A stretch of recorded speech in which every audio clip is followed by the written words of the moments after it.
Hello and welcome to the Car Care channel live stream. How you guys doing? It has been a while. I hope everybody's doing well. Let's start with the questions and then we will talk about some updates for the shop. Everybody's been asking. I have been really busy lately working at the shop, so I'll update you toward the end of the live stream. But before we get started, if you are joining us for the first time, well, hello and welcome and thank you for joining. Consider subscribing to the channel. And without further ado, let's get right into it. The first question is from James. How you doing, James? Advice to keep protect Toyota paint long term beside regular car washes. Do you suggest waxing or nano coating? So I have been experimenting lately with what do you call ceramic coating. I really like it. It seems to. I'm not using anything expensive or specific, but just kind of checking out a few brands here. They seem to work better than waxing, in my opinion. It's easier to apply and seems to last a little longer and protects.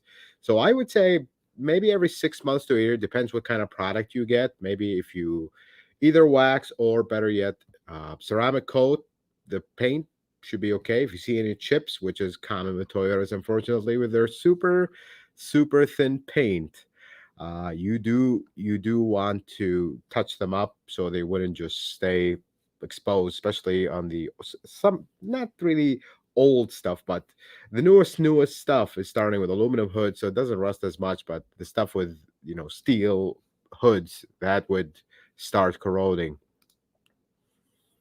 So another question: my Camry is due to its 120,000 mile tune-up. What do I change besides spark plugs, filters, serpentine belt, liquids, including 3 quarts of WS? So I wouldn't call it a tune-up anymore because that's really something of the past. If you want to still call it tune-up, that's fine. But there's not really a tune-up anymore because the tune-up used to be something completely different that we don't have with cars.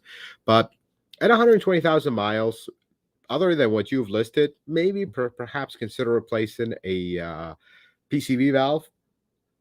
That would be a good time to replace it. But otherwise, I would, a general inspection, see what the car needs, if it needs anything else, suspension, tires, brakes, just a general safety inspection, make sure everything is good. Mike Jones, do you really need premium gas in an NX 350 hybrid? Yes, you do. The crossover between Lexus from Toyota to Lexus, you'll notice that it's the same engine, makes a little bit more power, and it requires premium. That's why they tune them differently. You do want to stick though with premium on Lexuses that call for premium. Rick, I have a 1999 ES300 with almost 250,000 miles. I'm the third owner. Noticed started burning some oil. Previous owner didn't keep up with the oil changes. Should I invest into a timing belt job or save for an SUV? So, baby on the way. Well, congratulations on the baby in advance. Honestly, I would look at the belt. Take the cover off, peel it back, look at the belt. Does it have cracks? If it does, perhaps it's a good idea to replace it. If it doesn't, then I wouldn't honestly worry about it because you have some issues with this car. Try it an oil cleaner, change the PCV valve on these. Some of them, the PCV valve clogs as they start burning oil. Try to investigate a little bit into the oil burning situation before we dig any deeper into this. Manuel Montaya, I received a recall letter over a headlight in my 2018 RAV4 hybrid. Can you make a video on how to diagnose the issue so we don't waste time at the dealership? I cannot, unfortunately, talk about recalls and videos, but I will see if I can find a way around it. Sometimes, some stuff that we've talked about became a recall all of a sudden. Um, Let me see what I can do without getting us all in hot waters, if you would, because recalls are kind of a tricky area where there's so much I can share, and it's a safety recall after all. So the information that is available is information, but there's always more information in the background, just so you know. Another question from Mark Medford. 2016 Camry XLE BSM error code says open and outer mirror slave. Which side would the slave outer be? And I will say this, you said sorry for the stupid question. There's never a stupid question. So this one I would have to double check, and this is something that you should always check. The slave Sometimes it's the driver, sometimes it's the passenger. Don't quote me on this, but on the Camry, it might be the passenger side. I always look because they could be either or. And for some reason, typically, the master is the driver's side, typically. But sometimes some cars are backwards. So you never go by memory. You always actually check the actual manual to make sure. If you put the code in a comment, I know I've been kind of behind on comments lately, but if you put it in a comment, I'll try my best to get to it. And I just got to check it real quick and let you know this is the side that it is. So Rolling Coal, my old name was Toyota 2ARFE. I'm sure you remember. Yes, I do. I sold my 14 Camry with 50,000 miles for 14.5, bought an 18 Ram Cummins Lariat 6.7. Love it so far. These Cummins are actually not bad engines. Now, the truck that it's around it, there will be some issues, but especially water and headlights and mirrors going out. I actually have a little bit of experience with these Rams. They're good trucks, though. The engine and transmission is really good in these. Sweet truck. I'm sad to see you leave the Toyota family, but you got a good truck there. Let's see here. So Hossein Al, 2006 Lexus GX 300 has 355,000 miles. Runs and drives fine, but not sure if the engine transmission have been swapped by previous owner, but has number on the engine transmission showing it has been changed. So typically with Toyota and Lexus engines, you will have an area where it'll have a VIN plate on the engine. One thing I will warn you about this, because just by looking at the VIN plate alone, you could actually see a different VIN number if it's been swapped with a used engine. So verify that the VIN is the same as the car that you have. That's usually the best way. So Jason Montejano, does the gas gauge on the 2012 Camry supposed to go to E when I turn off the car? It stays at the level I have when I turn it off. If I remember correctly, it does stay unless you disconnect the battery and leave it disconnected for a while. That was the first year that they changed the design where it has a memory, if you would. So unless you disconnect the battery, it'll stay where it's at. If memory serves right, and I had the exact same car, it does that.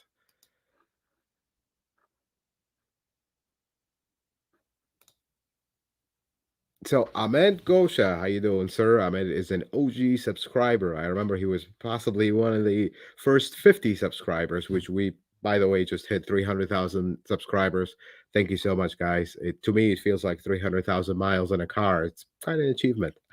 Thank you so much, guys, for all your love and support. I just can't wrap my mind around it. But going back to you, Ahmed, is the 2.4-liter 2003 Camry a non-interference engine? Seems I get answers on both sides. So the 2AZ-FE is an interference engine. That is, most chain engines will be interference. However, I will say this.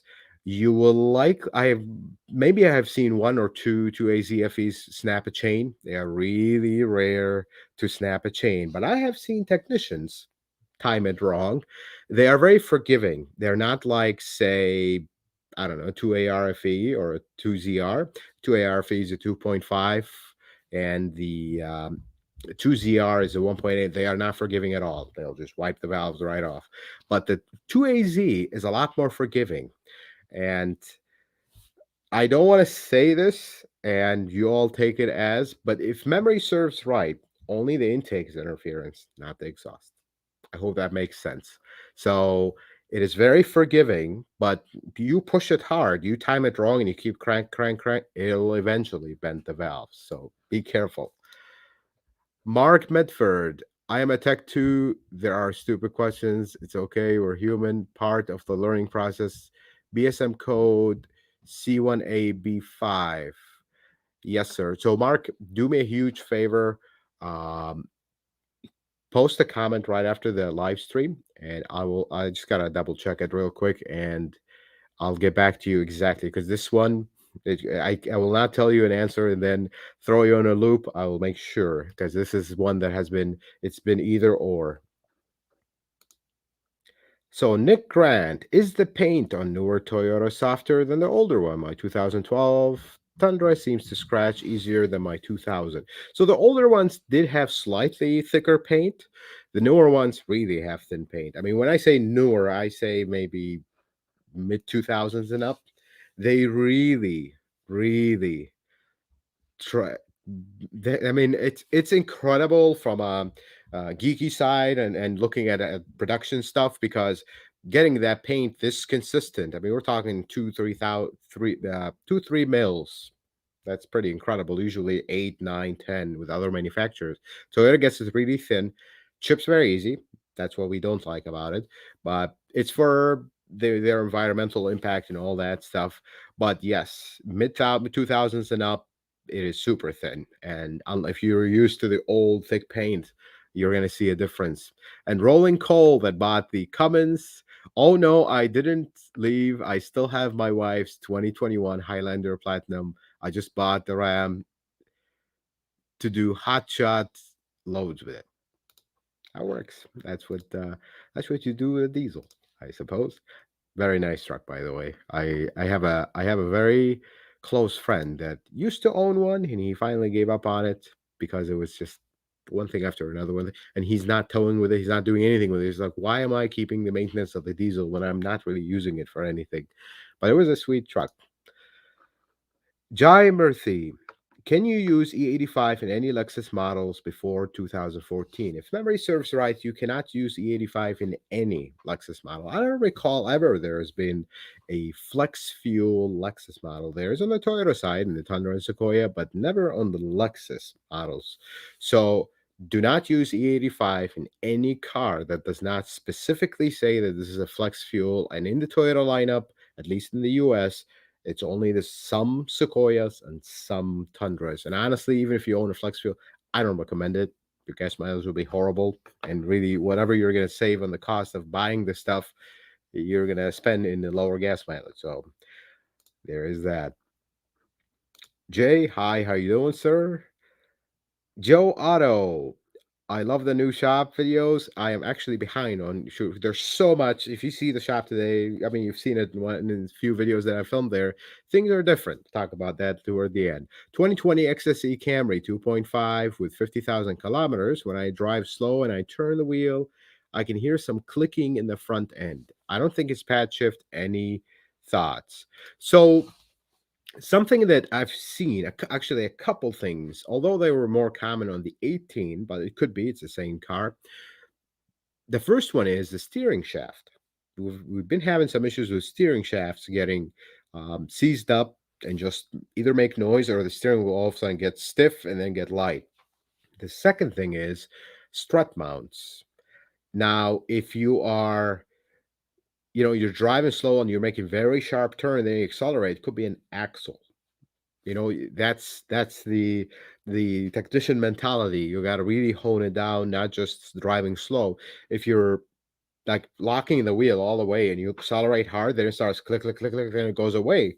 That could be an axle. But if it's just as you're turning the wheel, it's making the clicking, then it could be either the steering shaft or the strut mounts. These are two things that are somewhat common with these. Steve, I'm thinking of buying a 2022 Toyota Corolla. Anything I should look out for before making my decision?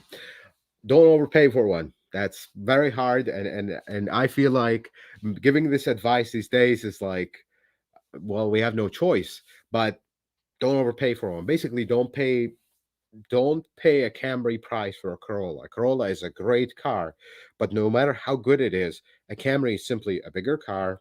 It's the next step up on the same brand. So just don't overpay for one.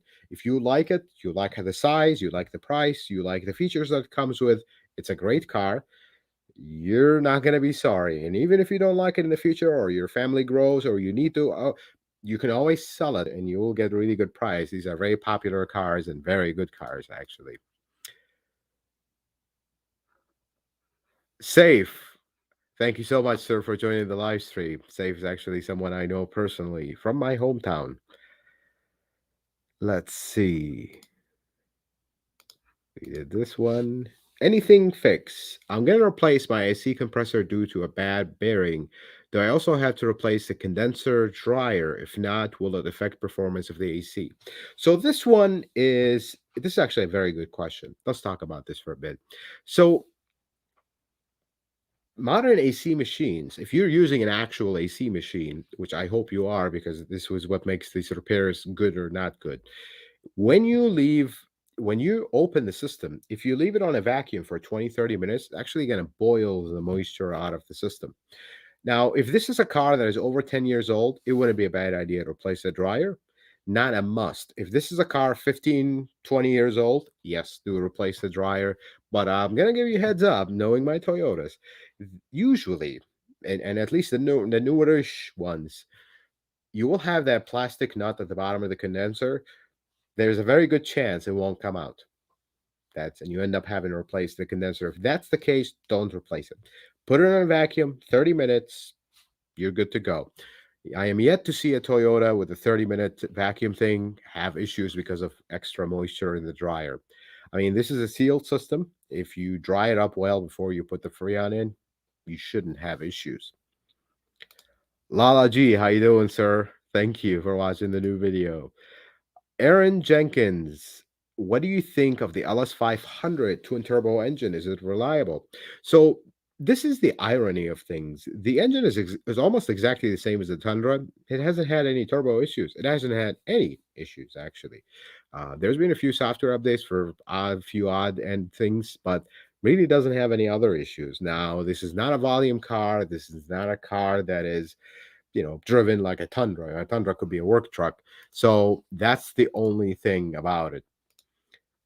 Sean O'Connell, I'm trying to remember. You have a Ford. No, it was a Ford truck that Scotty Kilmer did a review on, Sean. I was thinking, was it a Cummins? No, it's not. It's the Ford. Never mind. Just thinking out loud here. John Smith, what's the good tap and die that you use at work? Also, can you do a video on your whole tool collection?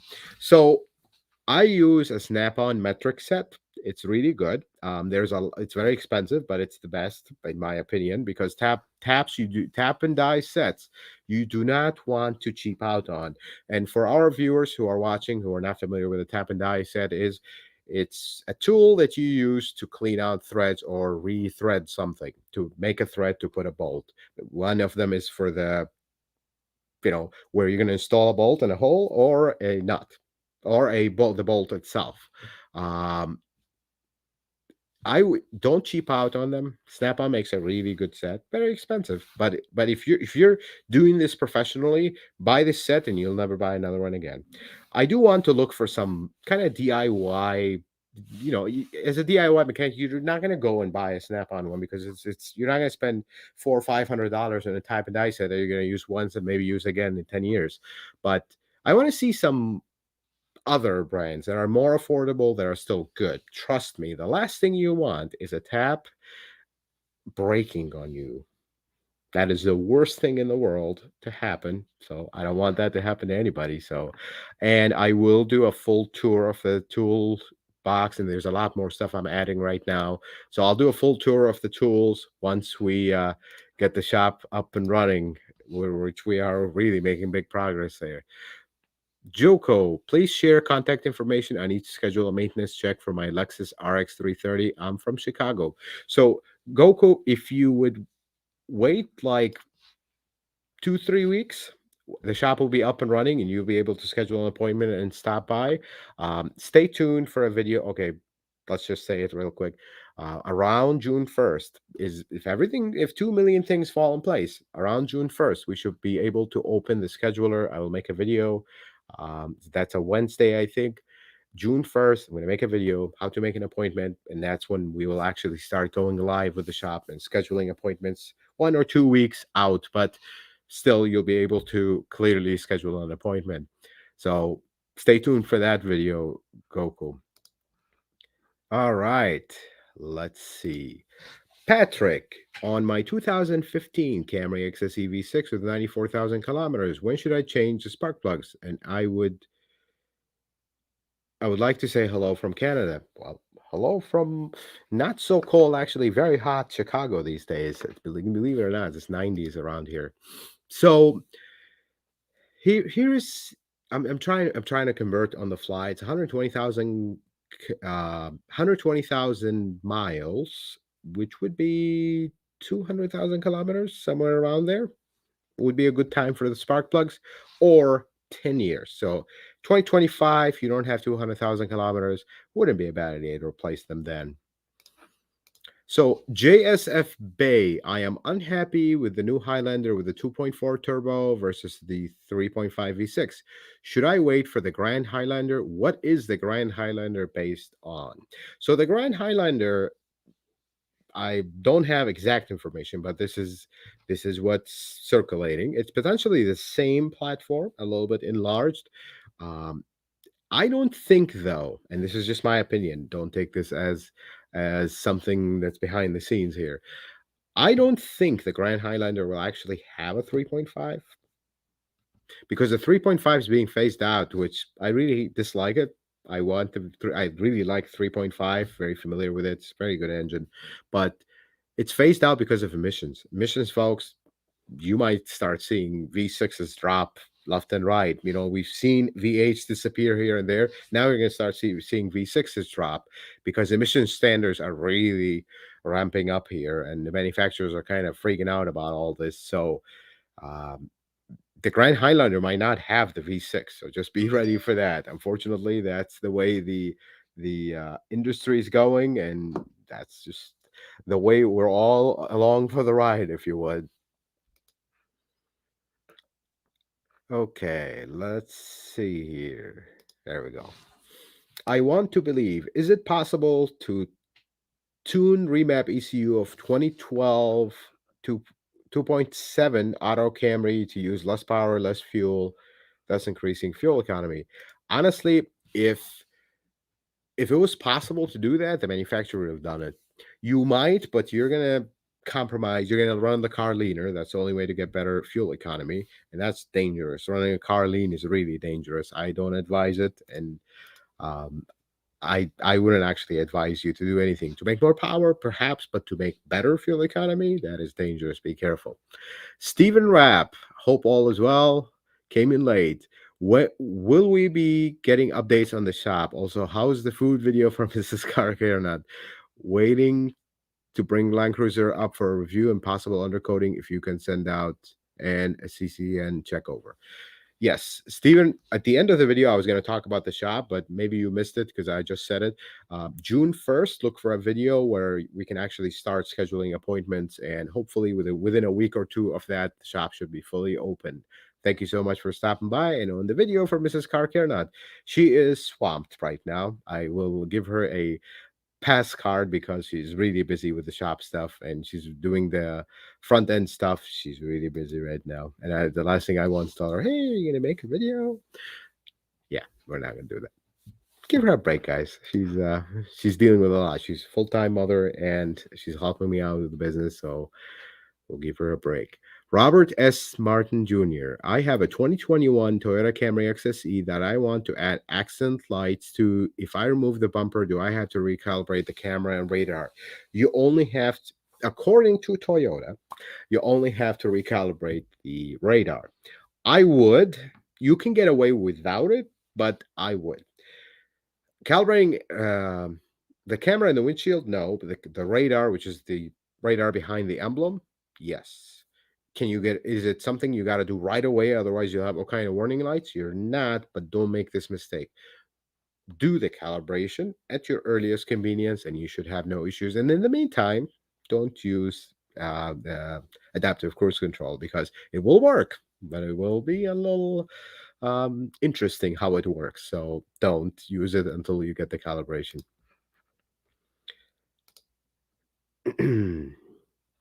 So MT53, how do you feel about the new turbo four-cylinder engine going to the Lexus NX? So the new turbo engine actually is already in the Lexus NX 350 2022 model. Good engine. It feels and sounds and behaves like an A25, just makes more power. It's a nice engine. Look, many folks are concerned about the turbo, but if all we have is turbos, then I guess we have no other choice of a new car. You keep the old car, eventually it's going to get to a point where you have to replace it. So The sooner you we accept this and we kind of start educating, okay, how do you take care of a turbo car? I'm trying to get that video done. With everything going on, it's getting really hard to just find time, sit down, make a video, and kind of work on it. But uh, the sooner we start to understand how are we going to make these turbos last the longest, the better things will be, because this is the future. Unfortunately, we don't like it, but it's going that way, and we have no other choice. Brain Sorn, currently enrolling in the T10 program at my local community college, but I'm trying to decide whether to work at Lexus or Toyota, which is better. Honestly, that depends on your personal preference, but I will share this to help you find which is your preference. At Lexus, you're going to have kind of a nicer facility, nicer cars, not necessarily nicer on the inside, but nicer cars ish. Jobs will pay a little bit more. Your pay will probably be the same, but you're going to have less volume, higher paying jobs. Do you see what I'm saying? Like an oil change will, even though it's exactly the same, if you get an ES350 and an Avalon, they're exactly the same. This at the Lexus will pay you more as a technician than Toyota. Makes absolutely no sense, but that's how it is. And then with Lexus, you will have more of a challenge of quality, because these cars, they're nicer cars. The clientele will be different. The clientele will be more, they just want the luxury experience of being at a Lexus dealership. Being a Lexus dealership is an experience. It's not exactly just get in, fix your car, do the maintenance, and get out. Toyota, though, you have to be ready, because working at a Toyota dealership is stressful. The volume is just, they never end.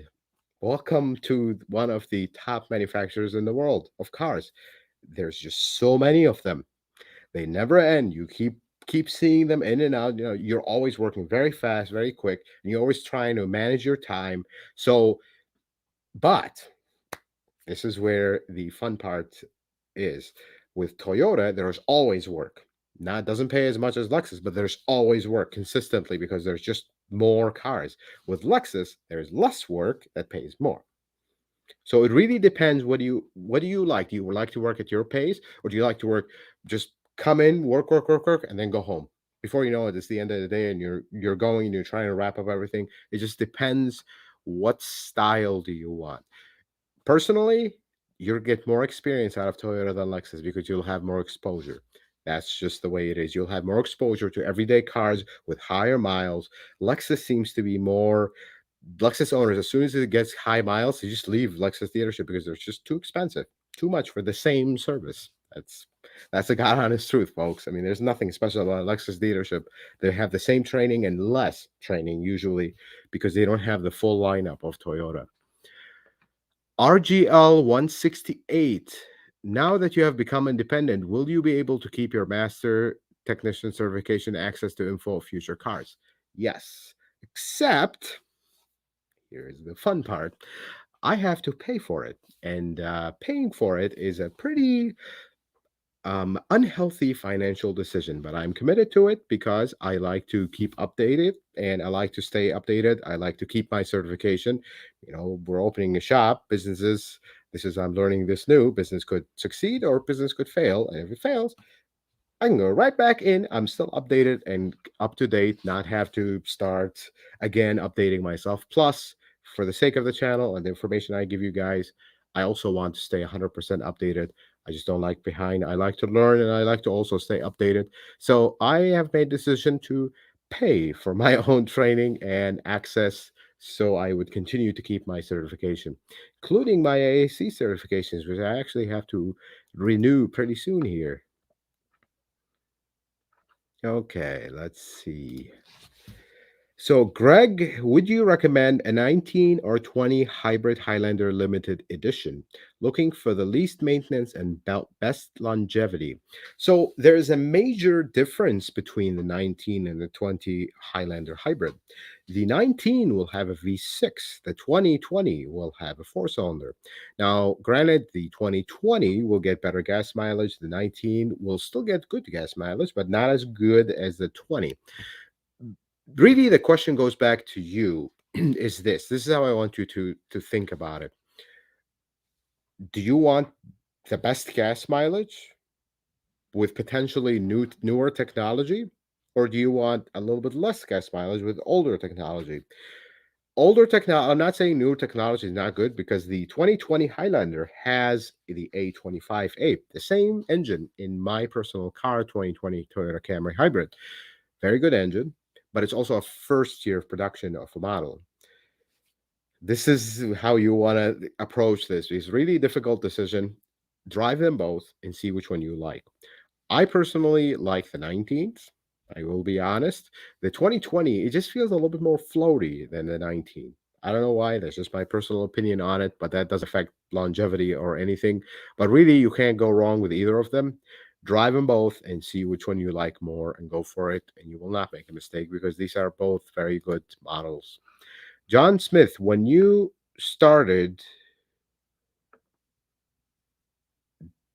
when you started on the line, did jobs take you a lot longer to get done than normal? And how long did it take you to become comfortable working on your own? Can you do a video talking about your journey? So I will share this with you actually.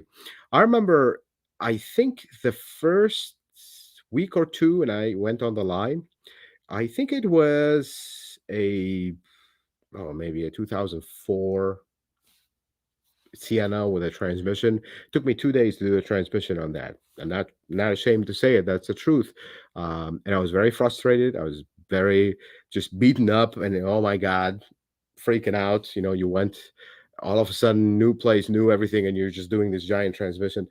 Um, then we went from that to, I think I did.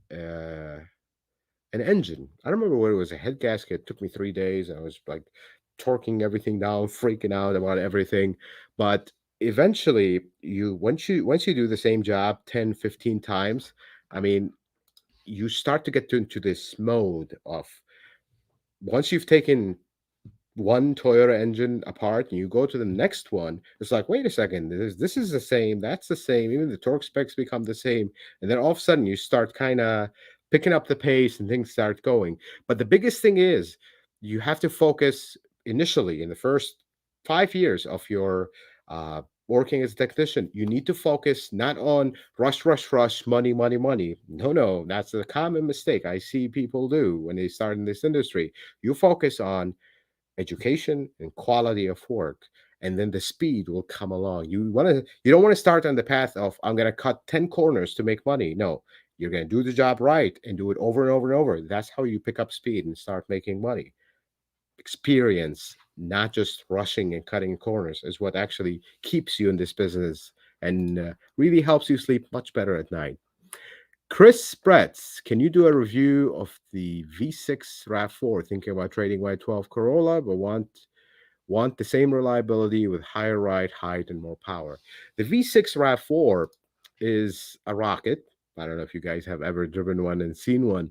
Um, but the problem is serviceability. Anything you need to do to that engine has to come out, and it kind of becomes cumbersome unless you buy one that's in good shape. Head gasket leaks are somewhat common, especially now that they're getting older. Front cover leaks, you do want to make sure you're buying the right one, though, if you're going to get into a V6 RAV4.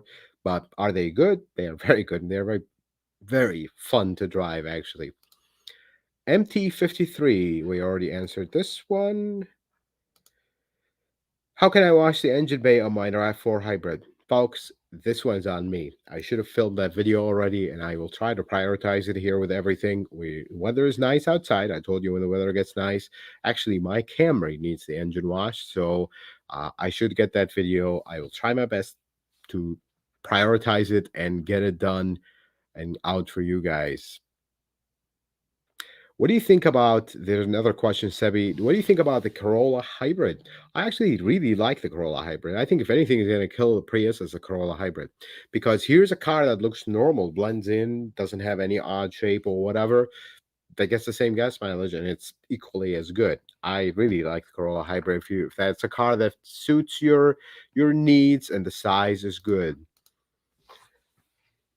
Guided by green, why does the 825 AFKS engine oil only needs 4.5 when the manual says 4.8? That is the $1 million question that I've asked multiple times. No answer, no answer, nothing. Folks, if you the 825A is a 2.5 liter new engine, new four-cylinder engine, not the turbo one, the non-turbo one. If you put 4.8, you overfilled it. And the best part is, I remember 2018, we used to get ones new that were overfilled. Don't know what's going on. Never got a straight answer, but you need a 4.5. I wish I could find out. I'm literally ready to tear apart my engine and see why does it why? What's the deal? And it still hasn't changed. Still on the official book says 4.8 quarts, but it actually 4.5 is what gets you to the correct level. If you put 4.8, it's overfilled, and that's why so many people, when they own this engine, they go to the dealership.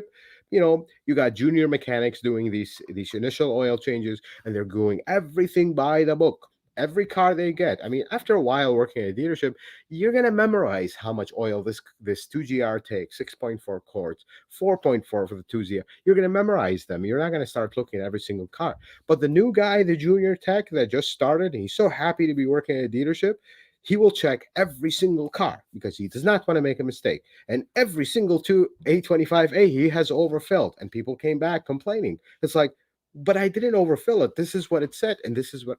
That's how it works. So 4.5 for that one. GMR for life. Could you do a technical review of Honda Acura 2.0 turbo engine? I actually do want to do that. Um, there is an event that I'm going to drive a whole bunch of cars. I'll try to actually maybe approach Honda then. Uh, that's for the second channel. By the way, the second channel is still going, but I haven't really posted anything lately. It's been really busy. Um, Honda is a company that I do have a little bit of experience with, and I do want to kind of get into on the second channel. I will have a chance to talk to their PR rep or whatever, see if they want to send me more. They sent me the Civic. I did a review on that, but let's see if they want to continue this friendship and just give me press cars so I can review them and look into them. So you will see more Honda content on the second channel here, hopefully in the near future. So another question: has the situation with the shortage of inventory gotten better? Not exactly. Not exactly, but it seems like it's shifting. It's always shifting. There was actually a severe shortage of 0W20. Now it's 5W30. If you can find 5W30 Toyota oil, you're in good shape because they have been extremely difficult to find, and there are some parts that are going on back order. I was buying inventory for the shop, and some of the stuff were actually on back order, believe it or not. Some filters, I don't remember which exact filter. He was like, yeah, this is all we have and we're not getting any more, so you might want to stock up. So some oil filters are in and out going up, but dealerships are very good about keeping a very large inventory where you don't feel it. By the time they start dwindling low, it's already back. So that's one thing that, yeah, it's still going. The Drumset Pro 29 2024 runner SR5 Premium in Massachusetts. Best thrust protector to use on frame. I think fluid film works the best. It's the easiest to apply, it's the least harmful, and the only downside with fluid film is you got to reapply it every so often to keep it to keep the frame protected, keep everything good. That's the only thing about it. All right, let's see where we're at. Sorry guys, the thing jumped on me again. Let's see here. Where were we at? Aha, here we go. Kenny, to no more V6 engines on Toyotas. Pretty soon you might not see any V6s, unfortunately, from the way it's looking. DT Lusk 24. My 2017 Camry has 143,000 miles on it. Original brakes, phenomenal Toyota. Yeah, it's possible to get that much miles out of original brakes. So Jim Jam, Is a second generation Prius still worth buying? So the second generation Prius, as good as it is, you gotta be really careful buying one these days because I mean they have what I call the old car train. You have engine burns oil because the previous owner didn't take care of it. You have the suspension starting to fall apart because it's an old car. You have the hybrid battery. That is the number one car that the battery goes out. You have all this pile up at the same time, and then an unsuspecting buyer comes in. I mean, these cars, they're nice, they're good everyday cars. You shine up the body and all that. You look at it like, man, it's not a bad car. You buy it, it's like one thing after another, one thing after another, because there is like you can't test the hybrid battery effectively as a consumer buying a car. Be very careful with second generation Priuses when you buy one because there's plenty of bad ones, very few good ones because the good ones are still being driven and people just don't let them go. So Annika, I have a 2018 Hyundai Elantra with 169,000 miles. I live in the south side of Chicago. If I took it to you, would you make a video on it? I would work on it. It probably the video would go on the second channel, but yeah, absolutely. I will not say no to a chance to look at any car because I love cars and I like to check out what other manufacturers are up to. Christian Ocho, sorry, we already answered this one. Let's see. Oh, that. Why are all the new TNGA platform cars smaller than the previous versions in the interior, like the Land Cruiser Tundra LX? So they're trying because they try to jam everything on the same platform. They had to make some compromises on the bigger ones and some compromises on the smaller ones to make them all on the same platform. This is something that they're trying to lower everything. If you notice, like when we started with TNGA, cars started getting smaller a little bit because that's the only way to help with gas mileage. Lower the cars a little bit, make them smaller. Hopefully, nobody would notice, but they did notice because manufacturers always do these things where, oh, nobody will notice. Yes, they do. They will always notice. So another question, I was wondering, is the 2007 Prius with 180,000 miles for $3,000 worth it? This is a second generation Prius. We just talked about it. Be very careful. Check it over really well. Have someone who has experience with them check it out because it could be a great car or it could be a disaster. So be very careful with these, especially when they're cheap and the owner promises is the best thing it is ever going to happen to you. Usually, those are the ones that you want to run from. Jeffrey Bolek, I have a 2010 Corolla that makes a growl sometimes when I start it. It only lasts a few seconds and it only does it occasionally. No one seemed to figure it out. It is likely one of two things. If it is a kind of a uh, rattle, like a mechanical rattle that goes away after 5 seconds, only does it when you leave it overnight or leave it for a little bit of time parked without starting it, then it's VVTi gear, very common known problem with these. If it does it every single time, it could be a starter. Something that is somewhat common with these is a starter. It starts to stick and it makes that growl. Something with the starter though, if you have a bad ground, we've seen some issues with the starter sticking.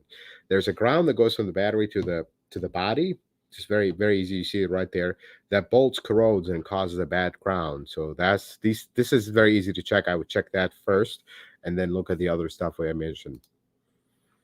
Oliver Garcia. I did the coolant flush on my Camry 2011, but I worry about the left water in the block, or I have to drain the radiator one more time.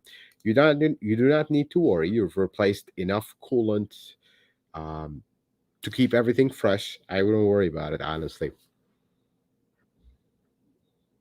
Okay, let's see.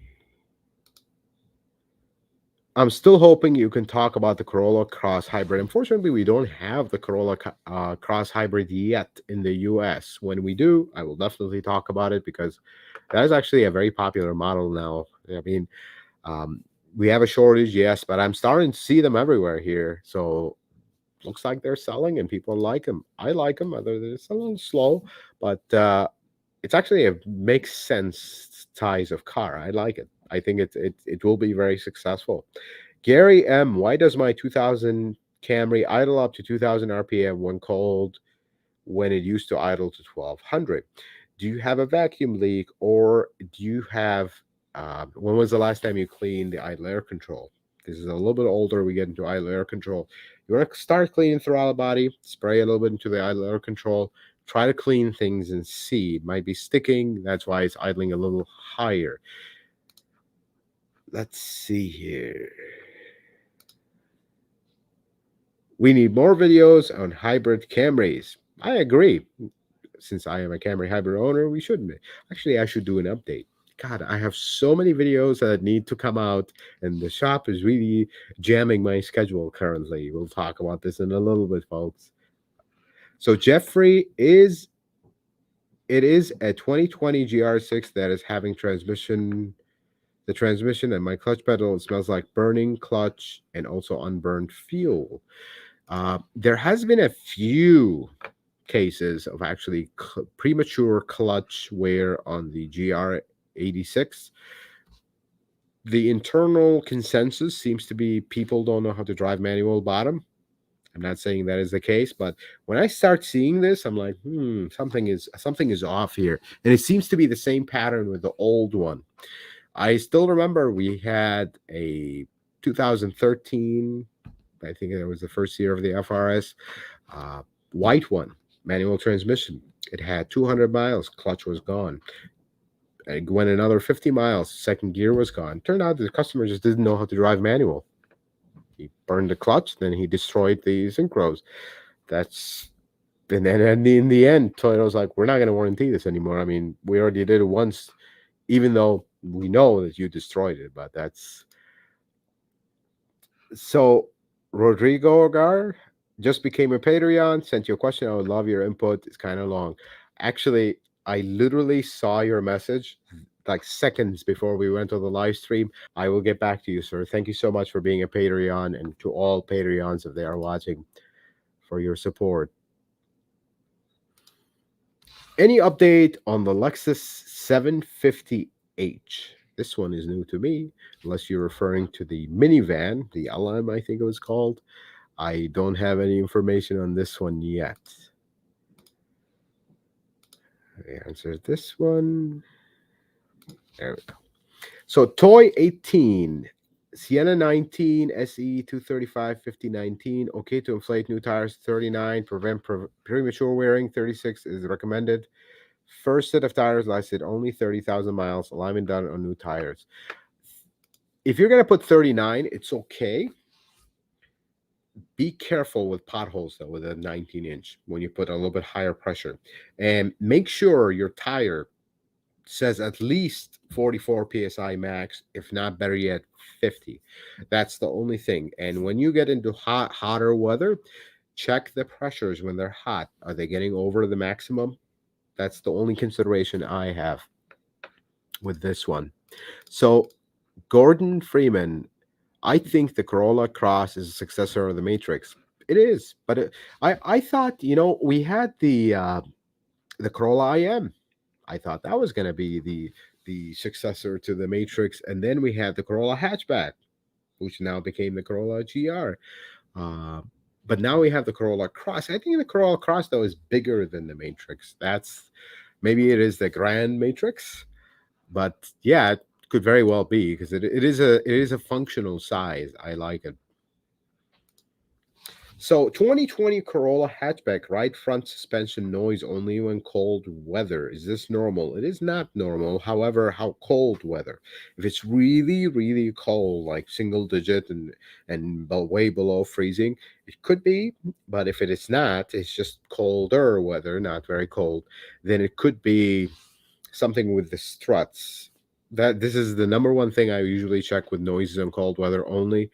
Struts, sometimes control arm bushings. You need to spray them when it's cold. Spray them down with water and soap and go drive it. If it goes away, then that component is the source of the noise. So, what are your thoughts on the 2022 IS500? It is just a strange decision. On one side, they are dropping the V6 for emissions. On the other side, they just decide, oh, let's put a V8 in our tiny little Lexus. I love it. Don't get me wrong, but it's like, can we not have the IS 500 instead? Just keep the V6 everywhere else. Does that keep your averages good? It's a beautiful car, but it's kind of a strange decision to me. I don't know. It's interesting, and I have to say, I've been driving a. I drove a, what was it, LC 500. The LC 500 has become my favorite Lexus, by the way, even more than the LFA. Now, I haven't had a lot of time with an LFA, but that's a little. That's a car I'll never be able to buy because of its cost. But the LC 500, maybe it'll depreciate one day, and we can buy one. But I'm falling in love with that V8. So IS 500 gets my thumbs up just for the V8. It's a beautiful V8. Sammy T, my 2002 Corolla is producing a rubbing, whining sound at speeds of 30, 50 miles an hour. Dealer says there's nothing wrong with the wheel bearings or the tires. What do you think could be causing that? So it's really hard for me to tell you exactly without hearing the noise, because it could be so many things. Could be wheel bearing, could be tires, could be a lot of things. Could be just rusty backing plates. It depends. So I this is something, unfortunately, I would need to hear and drive the car to really be able to tell exactly what's going on.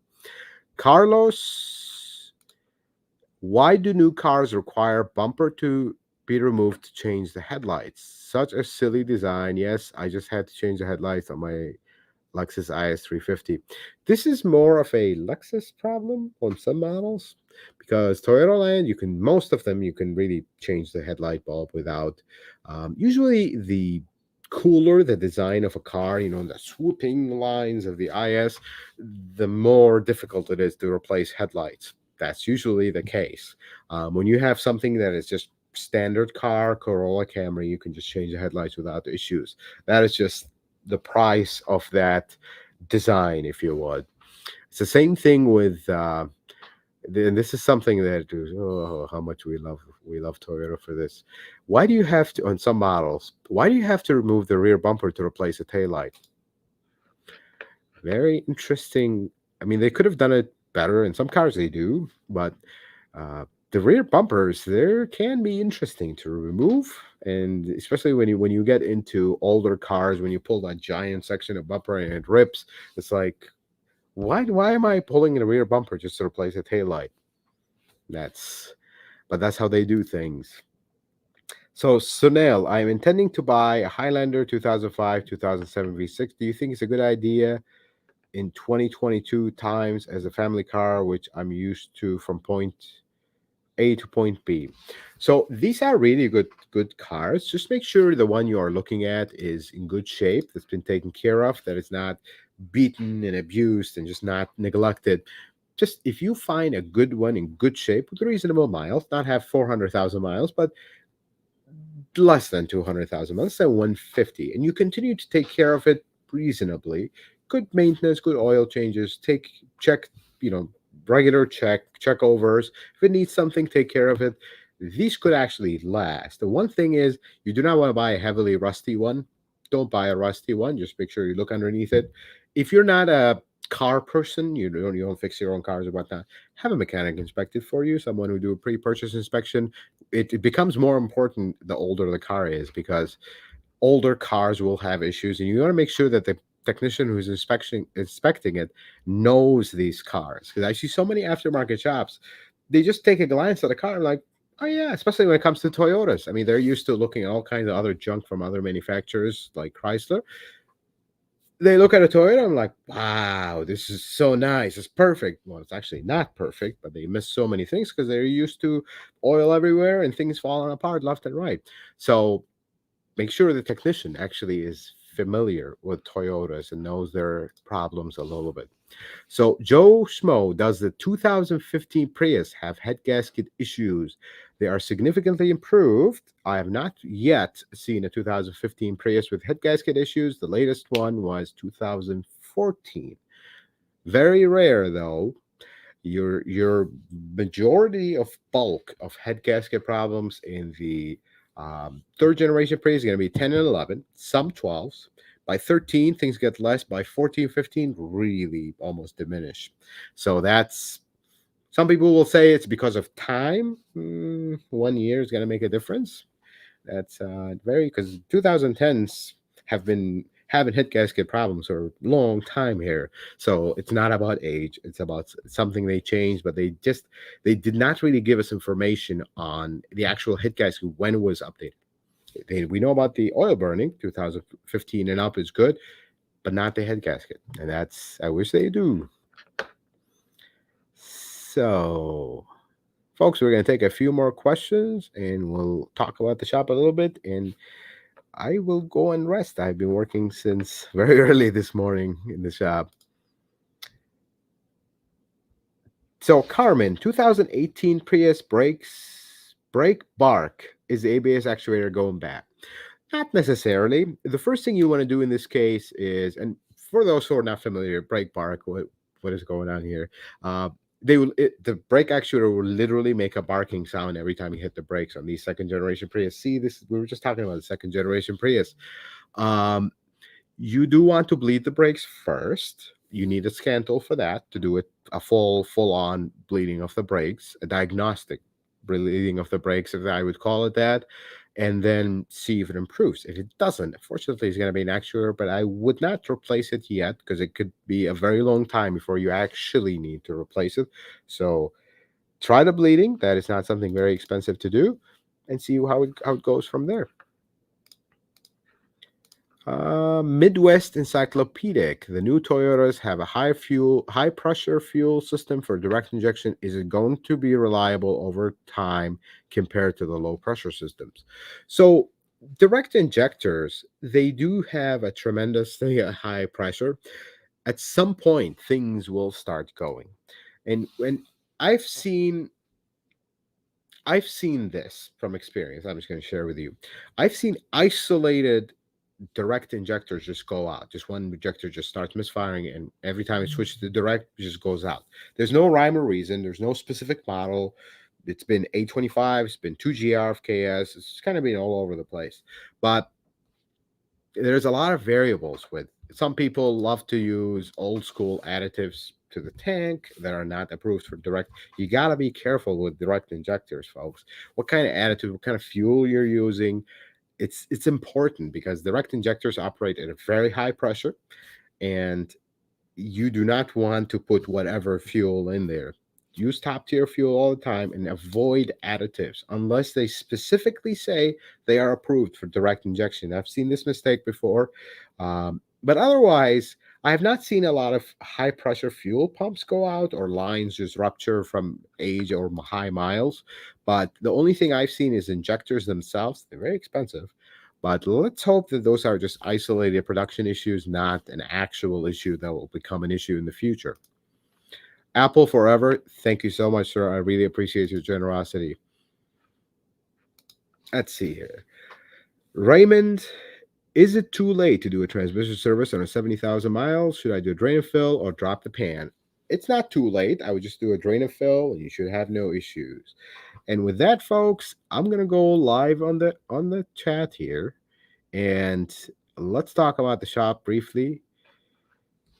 Shop is going really well, but it has been quite a journey lately because it just jams all my day. I mean, it's not really setting up like the program to do the estimates and whatever. It's the unboxing and throwing the garbage. It just never ends. There's so many stuff that are showing up every single day, and I literally have the like the Amazon guy and the delivery guys on speed dial because they're there every single day dropping something off. And the biggest problem that I'm having with the shop right now is getting things to arrive in time. I mean, remember the shortage of things. I just found out. I'm like, oh yeah, I just didn't think anything of it. I didn't think anything of it, but oh, let's just go buy a printer for the shop, a color printer. I went to 4 or 5 stores. They're all out. I'm like, yeah, there's a shortage of color laser printers. So that was an interesting hiatus. I ended up finding one on Amazon, but it's it's really tough, and it's really taken a lot of my time. I know I have been a little bit down on response for comments, for emails.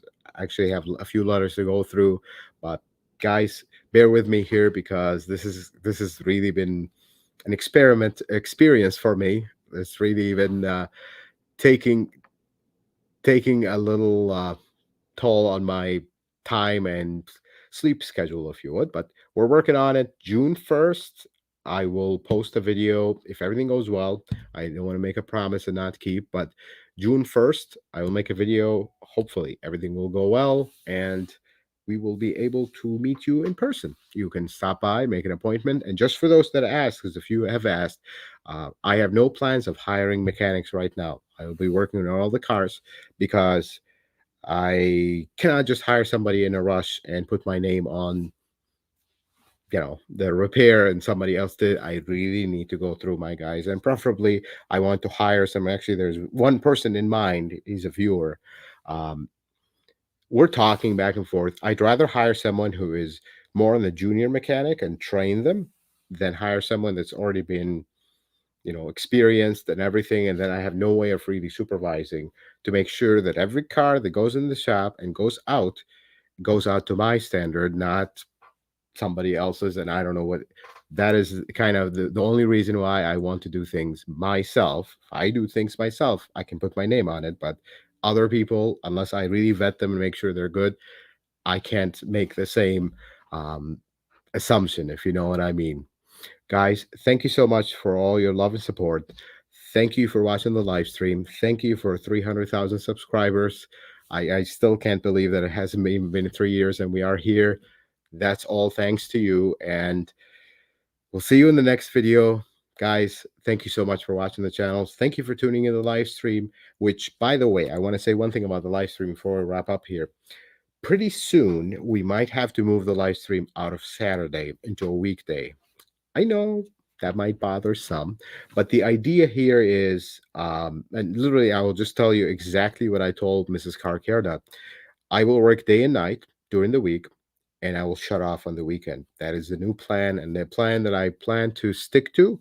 So we wouldn't have contaminate the family time. That is important. I've been working really hard lately, so this is uh this is the plan. So I need to also move the live stream out of Saturday, so that will be 100% family time. Phone off. Whatever happens, we'll deal with it Monday. But for now, we will continue on the live stream on Saturday. I will let you know when the change will happen, and we'll see what day works for all of us, and we'll go for it. Guys, thank you so much for tuning in the live stream. I really appreciate it.